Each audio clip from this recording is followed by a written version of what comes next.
Welcome back to Out Loud, the Selective Mutism podcast. I'm Chelsea. And I'm Anne, Chelsea's mom.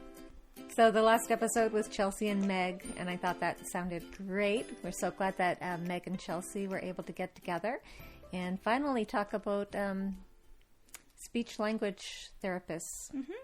Yeah, it was great just having an excuse to talk to Meg again. But I thought it was an interesting conversation that we had, that it's good to hear from a speech-language pathologist, so, and what their role is in selective mutism. And it's great to know that some of them have heard of selective mutism, and they don't have, like, completely false information. Like, she knew what it was, and that it wasn't some kind of defiant thing.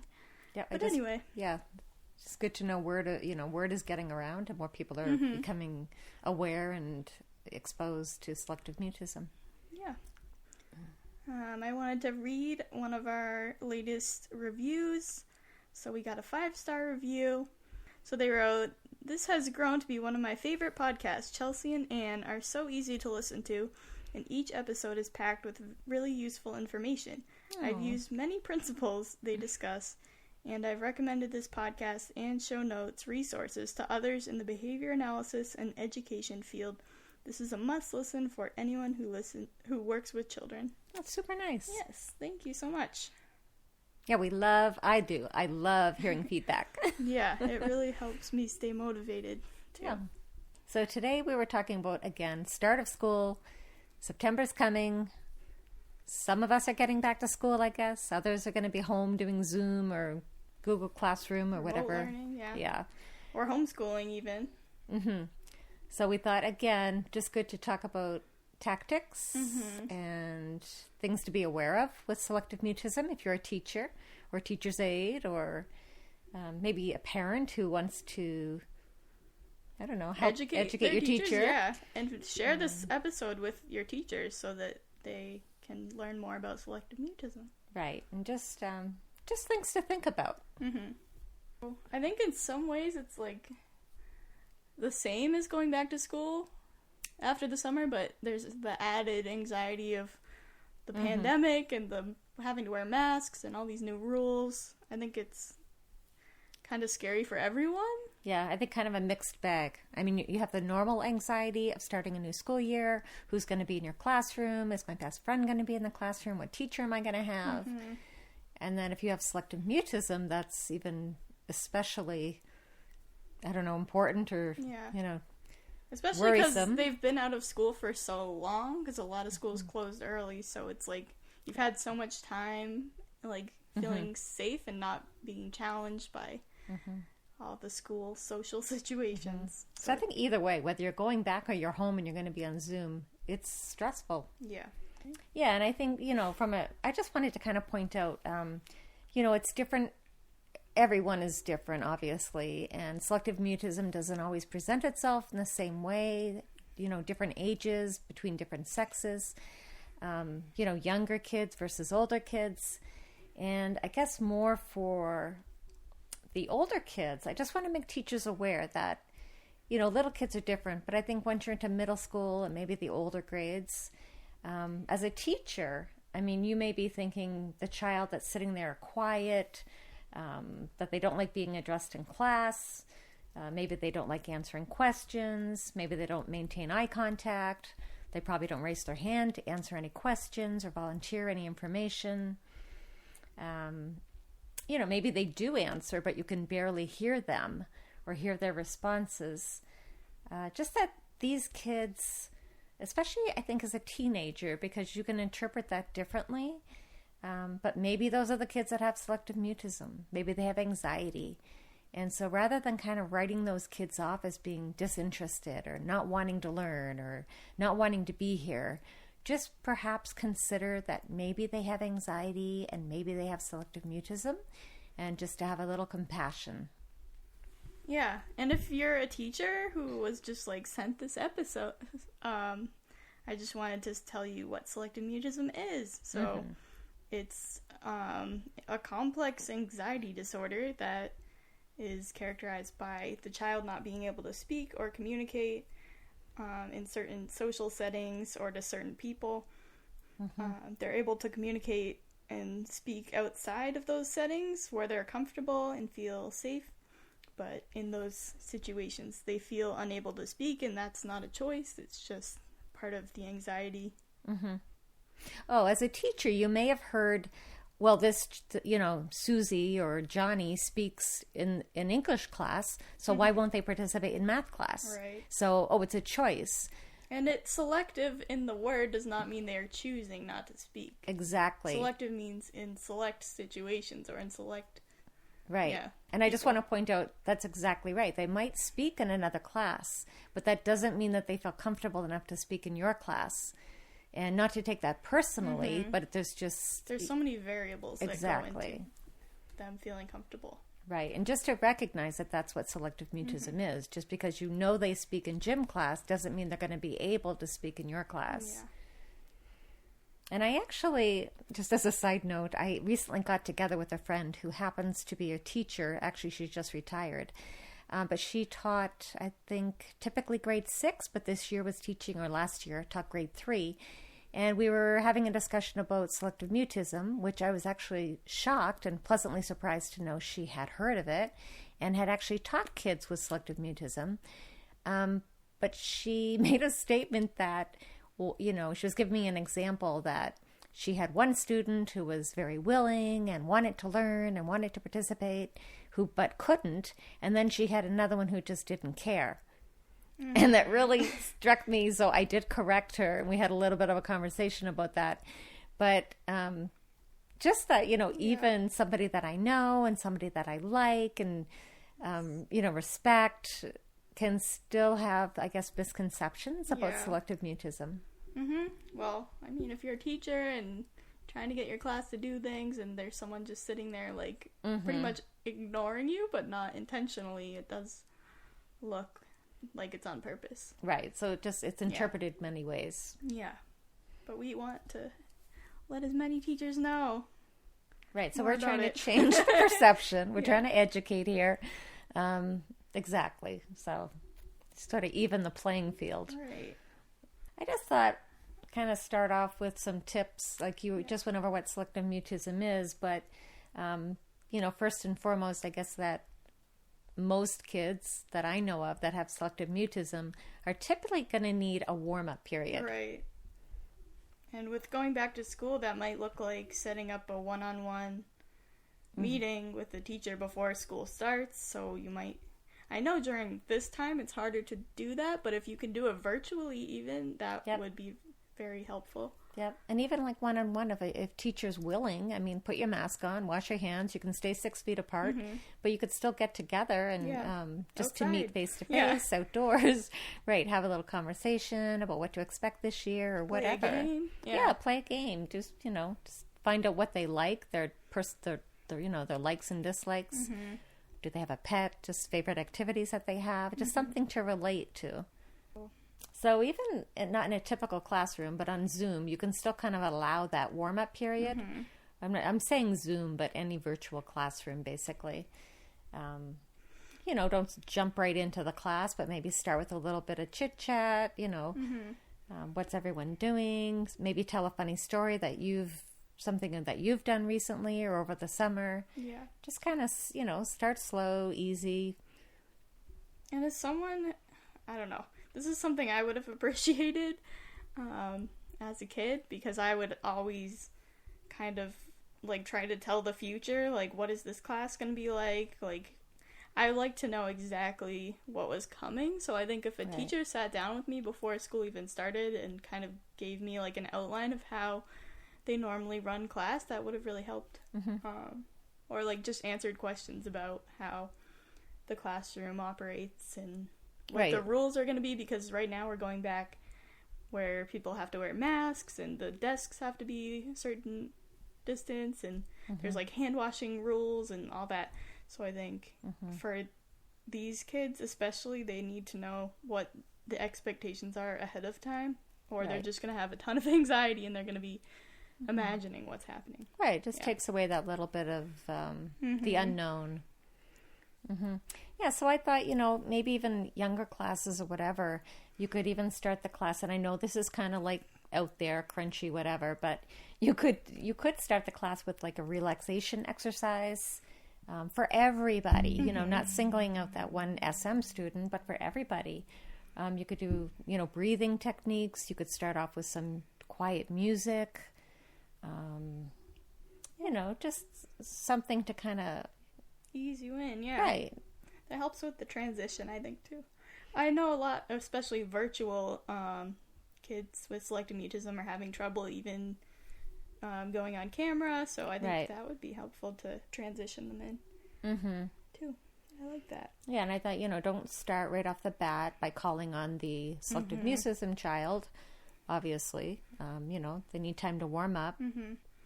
You gotta take the pressure off and not expect them to speak right away. It's gonna take time for them to feel comfortable. Yeah, and I thought too, you know, I mean, in a typical classroom, you can always arrange these types of things, but also online, you know, for nonverbal responses.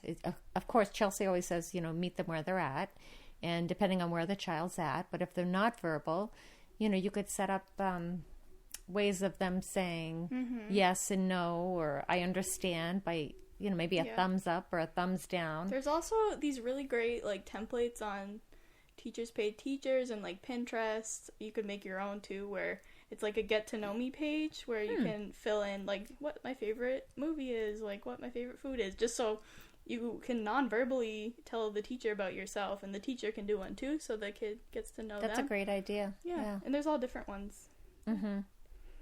Yeah, so I was just thinking, like, you know, hand signals. You might want to establish those ahead of time, like asking to go to the bathroom is a big one, like certain things that are necessary to be able to communicate. But I was just trying to, like, there's a lot of ways to be nonverbal. Yeah, we all use nonverbal communication. Right, either thumbs up, thumbs down. You could hold up 1 finger, 2 fingers, 3 fingers for different responses. You could actually write out an answer and hold up the paper with the answer written out. I feel like in the beginning, though, like when you're very first meeting a child with selective mutism, you don't want to be asking questions. True. You're just, like, kind of labeling, like, what they're doing, or, like, talking, like, about just some activity that you're doing together. Like, I don't know. You just don't want them to be stressed about feeling like they're going to have to answer you. Right. And we talked a lot about that in the episode where with Dr. Schippenblum. Yeah. About the different steps and stages of communication. So you could always go back and re-listen to that episode. Yeah. But that was some great tips in there, because you don't want to jump right into being like nonverbal to verbal. There's even steps in between there. You can just be like playing with something, or like, I don't know, if it's an older kid. Yeah, it's tough because we're kind of talking about all ages kind of lumped together. But if it was a younger kid and you're like they're coloring, you can color with them and be like, I'm gonna draw this, like, oh, you're using the orange marker, like, I wonder what you're gonna draw. Like, no pressure to answer anything, but like just making it comfortable for both people. You can communicate without answering without asking questions, right? Yeah. And I heard, like, I honestly have not done Zoom, I'll be honest. I know you've done classes and things like that. Lots of Zooms. But I guess there's a setting that you can do, like, there's many options, right? You can, like, only the host can hear certain people. You have that option of turning certain mics on and off. The host can mute anybody, yeah.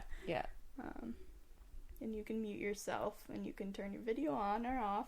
But I've been seeing some teachers are making rules, like, you have to have your video on, or you so like, certain things like that you need to be flexible with, because it's going to take time for a kid with selective mutism to be comfortable on camera. Maybe, like, everyone's different. Someone might find that easier than being in person, but and I think if they are not comfortable with being on the video, we talk all the time about, like, I know you question 504s and things like this, because it doesn't seem a lot of the plans have like a progression. Right. And so it's okay to allow someone to have their camera off, but what you need to do is progress or move on from there. To work towards it. Yeah. Right. So maybe they can start with their camera on for the first 5 minutes, and after that they get to shut it off. And then lengthen the time, or just as an example. Or do smaller groups. Like, there's tons of different ways you can change it for that person. Right. And I know, I don't know, is it really necessary for them to be on camera? Like, if for someone, like, for me, I know that would probably be overstimulating and I wouldn't be learning because I'd be so worried focused about on that. being on camera. Right.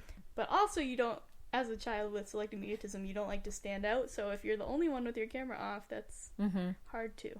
And I think it's kind of tough too now, right? With, I mean, people all over the country, just different socioeconomic groups, and some kids may not want their classmates seeing the inside of their house and what it looks like. That's true.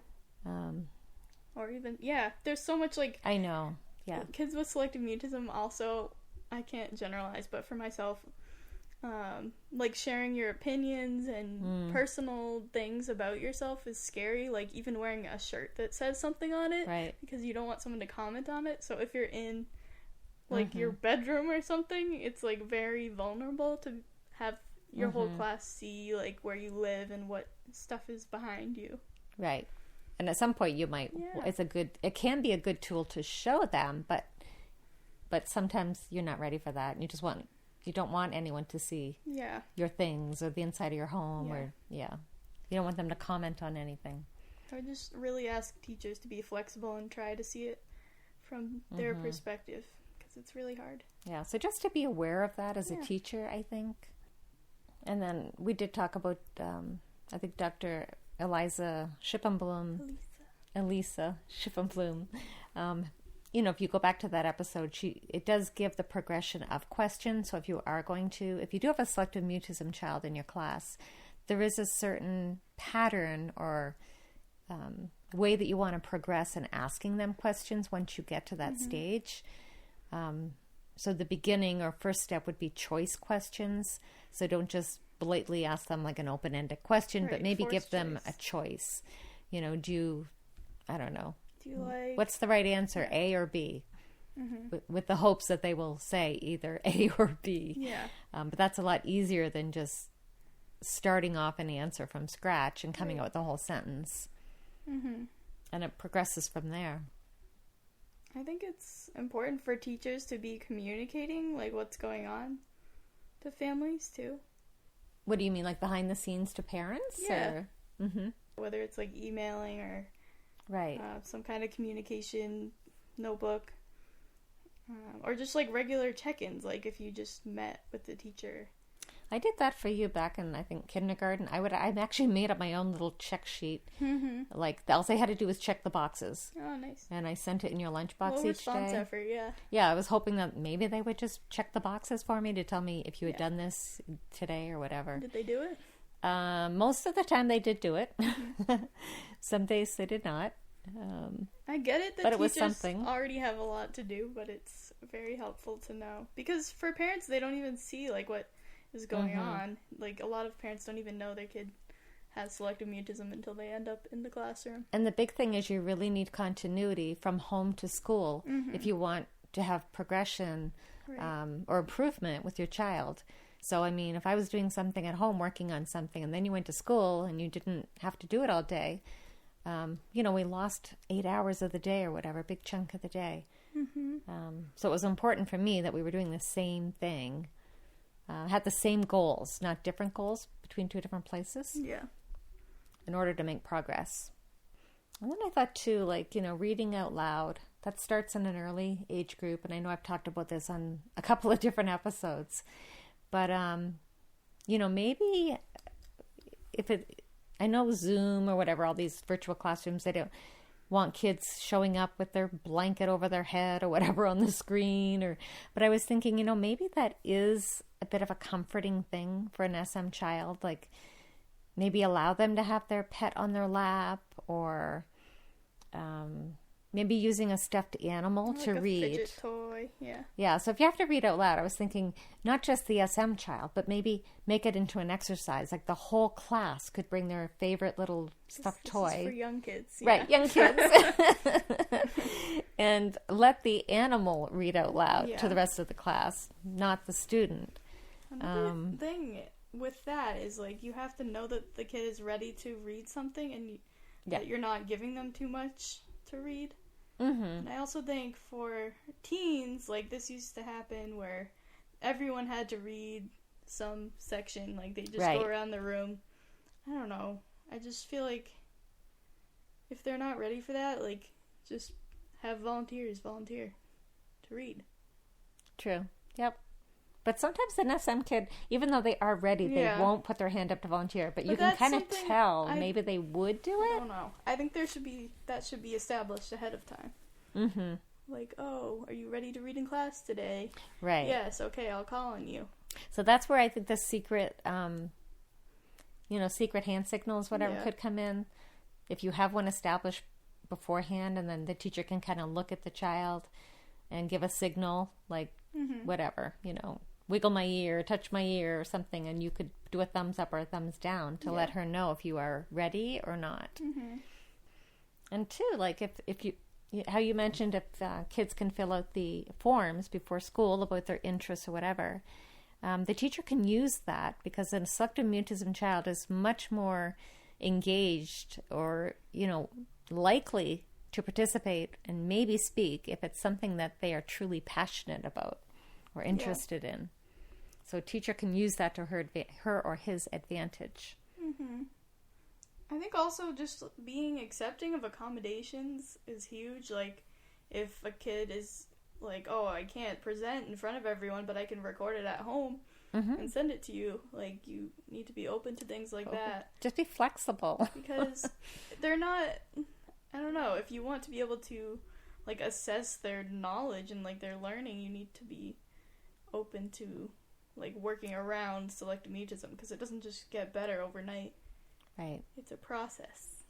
And that's what's so frustrating, I think, for parents, is that you have a teacher, you kind of talk to them, you tell them what it's like. And I know a lot of times as a parent, you get blown off because the teacher thinks, oh, they'll warm up. It's just maybe for the first month of school. I've had students like this before. No.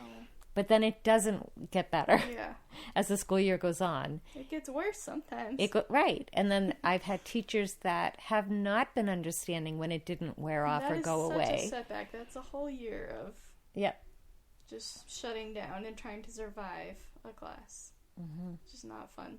Mm-hmm. So I was just trying to think of some things, like, again, for younger kids that are nonverbal, that you can do in a classroom or even on Zoom or whatever. And so one would be Simon Says. Mm-hmm. Even that can be tough. Yeah, another thing, if you don't know much about selective mutism, is that it's not just speaking that's hard. It's everything. It's everything, right? Yes. Being in front of people, having people look at you. Yep. Commenting on your clothes. It's a lot like performance anxiety, like doing anything in front of anyone, basically. Right. It's hard. Making eye contact is very difficult. Yes. Yeah. And that's another point, too, is like if you're going to ask a question or whatever, if you ask somebody with selective mutism to do something or hold up a sign, it's good to look away, like act non-interested while you're waiting for the response, because you would just want to be nonchalant and just, it's not real important, but if you could hold up your answer, that would be great. It just kind of takes some of the pressure off the child. Mm-hmm. Yeah, and I guess a big one, too, that is not to tell kids that they're shy. Yes, like, please don't bring any attention to it. Because a lot of adults don't mean, they mean well. A kid talks and then they're like, oh, you finally spoke to me. It's like, okay, good job. You just set them back like another month. I don't know. It's really tough. It is. And just to be, I guess, receptive, like we've been saying, to really any form of communication that lets them express their knowledge in the classroom. Mm-hmm. So maybe you could have them show you. Like, instead of telling me, could you show me? I used to like that when the teachers would hand out whiteboards and you would write your, like, math problem on it and, like, hold up your answer. Because it's good when the whole class is doing it and it's not you being singled out. Right. Another thing is, like, if you're doing virtual learning, like, allowing kids to answer in the chat if they're more comfortable with that is very helpful, because you want them to be able to participate in some way. Mm-hmm. And if that's the only way that they're not going to completely shut down, I think it's worth it. Yeah, and I think at any age, high school, especially maybe in high school, but any age, if you have a student with selective mutism, if you could reach out to them behind the scenes, outside of the class, and I know today this can kind of get weird, I guess, What? just with different legal issues. But reaching out to a child after class, or maybe texting or email or a phone call, or in a chat. Yeah, I don't know if they're allowed to do any of that, But that really is what changes the whole relationship. yeah. And it shows support. Like, it kind of shows the student that I'm here for you. I'm in your corner. Mm-hmm. I'm working with you. We'll get through this together. Mm-hmm. Like, don't stress over it. We're going to figure this out together. Yeah. Yeah. The worst thing is when you feel misunderstood and like a teacher just doesn't get you, and it's like Right. you're stuck with them for a whole year. So I think Yep. if you are willing to try to understand, like, you're probably going to make mistakes because I think everyone does, even parents who know a lot about selective mutism. Sometimes you like misinterpret or you like misjudge what they're ready for. But I think if you're willing to learn, a child is going to respect that and like feel safer with you. Absolutely. Yeah. Yeah. And I think, if you do have that open communication with the child outside of the classroom, that's when you can kind of come up with these little hand signals and communication system when they do want to answer out loud in front of the class, or they are willing to read a piece. And you can even practice before the class telling them which question you're going to ask them for, and making sure they have the right answer. Yep. So that they're not embarrassed by having it wrong, or like you've already practiced it beforehand, and then you're just going to do it again in the class in front of everybody. And I think, humor goes a long way. I always say this, but I think just be silly sometimes. Like, what the heck? Just kind of take out the stress off. And like, even though you're on the computer, I don't know if you say you smell chocolate cookies or something, and ask the class if they can smell them. Chelsea's looking at me like I'm nuts. Did you think of that joke and you've been practicing? No, but like, just be silly, like, I don't know. Well, I think it's funny. I mean, even a smile, to get somebody with selective mutism to smile is huge. Okay, Chelsea's not agreeing with me. This might be on the edit floor. I'm trying to think about something.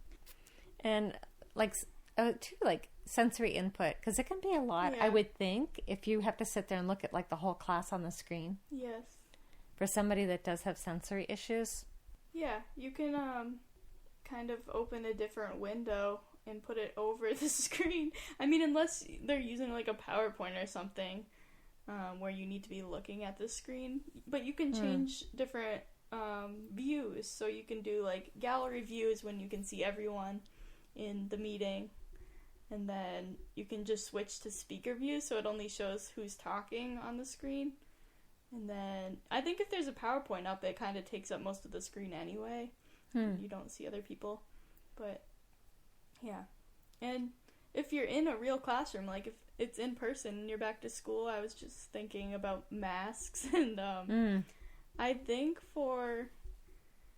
this is for more than just kids with selective mutism, but being able to see your whole face, I think, is important. Like, You think that's a good thing or a bad thing? A good thing. I think kids should be able to see your face and read your facial expressions. So for some kids that have disabilities, like, they really rely on facial expressions, and I think it's good to have those masks that have like the window in them, or the face shields. I know I don't know if the face shields are even proven to be effective, but actually, that's kind of a hard thing for everybody. I know just at work, people are having a hard time communicating because you can't see people's faces or expressions. And even, for the kid with selective mutism, I know some people are having trouble talking through a mask because it feels like an extra barrier or something. So something that's more like, the face shields are great. I don't know if they're allowing them in every school, but if you don't want something touching your face, that's like just attached to your head. They're saying it's not as effective as the mask. Okay. It's got to be both, not just one or the other. Okay. Yeah. Well, they have the ones with the windows, and those are good. So I'll just say this, you can edit it out, because I really don't know anything really about being online and all that. But they were saying there's like digital assessment tools. I guess Class Dojo, everyone uses it and it's free. I don't know what that is. Answer Garden. I guess there's Gimkit, Kahoot, Google Forms. Oh, I like Kahoot. Polls, Socrative. I don't know if I'm even saying that correctly. Crowd Signal, TEDx, Play Post-it. These were just websites that they had for teachers to use if you have to teach online. Yeah. I love the poll feature, and that's another great option for kids with selective mutism if you want the whole class to be participating. And Kahoot's the same thing. I think Kahoot is like an app that you put on your phone and you can answer questions. Like I've seen middle school teachers use that for like science class, and you can like put whatever name you want as your username, and it like ranks who's getting the most right and stuff like that. But there's also a poll feature in Zoom and like Google Hangouts and probably all the teaching ones where you can ask a question and people can answer non-verbally. And I did see some of the classes are setting up a class Twitter account. Oh, really? Just as a way, communication, Twitter chats, class Instagram page, which again, all the legal kind of stuff you'd have to be kind of careful with. Even on Pinterest, a class page on Pinterest. Oh. But there might be legal restrictions, so I'm not sure how all that plays out. But yeah, and just, with selective mutism kids, this was always kind of my pet peeve, was Chelsea could never get that. She had excellent grades, but could never get that perfect grade because she didn't have that participation grade. That would always ruin your grade because you could not participate in the class. So maybe if there's another way that teachers could get around that besides giving points for participation. Or participating in different ways. Stop being so strict about what you think participation is. Like if a kid can only type in a chat box as their participation, then I think that should count, and they're working towards participating verbally, but that's exactly hard right now. Right. So and they shouldn't be marked down for that because they are learning too. Right. So there's nonverbal participation as well, and just maybe recognize that. Yeah, the only other thing I could think of was if it is online and stuff, instead of using your real picture, whatever, that the kids could use Bitmojis. Oh, yeah. Yeah, because that kind of takes, that extra little, having people look at you. It's like, I know some teachers are like, oh, I need to see faces, like, when I'm speaking, or it feels like I'm just talking to a wall. Like, I think some kids, you can set your, if you turn your camera off, you can set what is shown in your box. So like I could put a picture of myself in the box. You could also do the Bitmoji if you're more comfortable with that, but so that way just for the teacher it feels like you're still there, like you're not just ignoring them. You could do a school picture or a picture you like of yourself. I still like the Bitmoji idea though. I think that's cute. You can make it look like you. It's just fun. Anyway, so I don't know, do you have anything else to add? Just trying to come up with ideas, get people thinking. You really need to be communicating with the parents and the child. Ask the child what you can do to help them. You need to figure out what you can do to change the environment to make it easier for them. And be open to that. And I'd say stop focusing on trying to get them to talk. Like, you probably see that as the goal. And I would say focus more on making it a safe space for them and being a safe person for them. Exactly. Yeah, and I just want to say, like, my kids are all grown now, obviously, and but this really brings back all of those anxieties every school year, every September, that we would have. I mean, trying to specifically get Chelsea with the right teacher in the right class, trying to get that understanding teacher, somebody that would work with us. And, you, as a teacher, you really absolutely can have such a profound impact on this child's life. Yeah. And not just a kindergartner, a teen. And they'll never forget you if you are someone who is helpful. right, who reached out, who they And felt like you tries. got them, who was trying to help them. It's just life-changing. Yeah. So I guess thank you to all the teachers that, Yeah, you're all doing crazy stuff right now. yeah, And it's awesome. yeah, it's not easy. We applaud you. I just wanted to, I just want to get across how passionate we are about this. That it, Yeah. you know, it is something that has affected our lives and continues to affect our lives, really, today. Even though you are, you know, selective mutism is behind us and behind you. It's just so much potential in these kids. And, you know, I just want everyone out there to you know, have it in your heart to help these kids succeed. They all want to succeed. No, go ahead and say. And our next episode will be the 1-year mark of this podcast. Woohoo! We made it.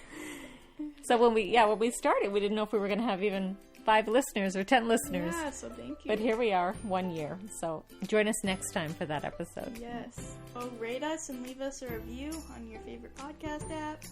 And maybe, you know, tell a friend. Yeah, and share this episode. Yeah, share the episode. If you know a teacher, or, you know, share it with classmates. A therapist. An SLP. Sure. Anybody. Okay, well, thank you for listening. Goodbye.